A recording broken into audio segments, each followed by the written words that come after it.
দেশের বিভিন্ন অঞ্চলে বন্যা পরিস্থিতি অবনতি ঘটেছে। ক্রমাগত বৃষ্টিপাত থেকে প্লাবিত হচ্ছে নতুন নতুন এলাকা। বন্যার পানিতে তলিয়ে গেছে রাস্তাঘাট, ঘরবাড়ি এবং ফসলের জমি। তীব্র জলবদ্ধতার কারণে ইতিমধ্যে দেশের বিভিন্ন অঞ্চলে সাধারণ স্কুল, মাদ্রাসা, প্রি ক্যাডেট শিক্ষাক্রম সম্পূর্ণ কিছু অঞ্চলে বন্ধ ঘোষণা করা হয়েছে। বন্যা কবলিত এলাকায় রাস্তাঘাট তলিয়ে যাওয়ার চরম ভোগান্তিতে পড়েছে শিক্ষার্থীরা।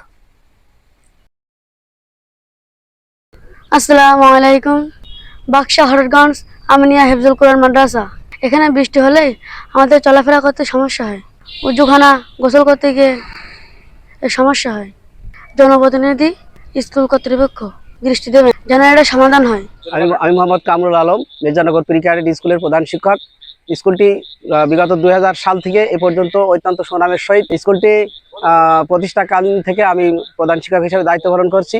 এখানে পানি নিষ্কাশনের ব্যবস্থা না থাকায় বিগত 2-3 বছর এখানে পানির ভারী বর্ষণ হলে জলাবদ্ধতার কারণে এখানে ক্লাস নেওয়া কষ্ট হয়ে যায়। 120 জনের মতো ছাত্রছাত্রী বর্তমানে অধ্যয়নরত। এই জলাবদ্ধতা যাতে না হয়, একটু মাটি ভরাট এবং স্কুলের মেঝে করার জন্য আমি স্থানীয় যারা প্রতিনিধি আছেন আমি তাদের কাছে আবেদন জানাচ্ছি যেন তারা খুব শীঘ্রই আমাদের একটা সহযোগিতার হাত বাড়িয়ে দিয়ে স্কুলের উন্নয়নের দিকে এবং বাচ্চাদের লেখাপড়ার মান উন্নয়নের সহযোগিতা করে। বিশেষ করে মাদ্রাসা, হাফিজিয়া, প্রি ক্যাডেট কোমলমতি ছাত্রছাত্রীরা ঘর থেকে বের হতে পারছেন না। তাদের স্বাভাবিক চলাফেরা ও নিত্যদিনের পঠন পাঠন স্থবির হয়ে পড়েছে।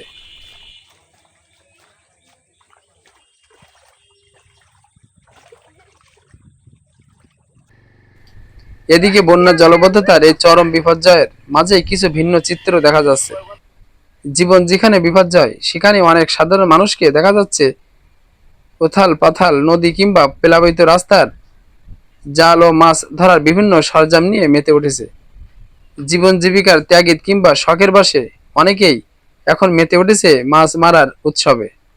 স্থানীয় প্রশাসন বন্যা কবলিত এলাকায় মানুষের নিরাপদ থাকার জন্য এবং যে কোনো জরুরি প্রয়োজনে নিকটস্থ আশ্রয় কেন্দ্রে আশ্রয় নেওয়ার আহ্বান জানিয়েছেন।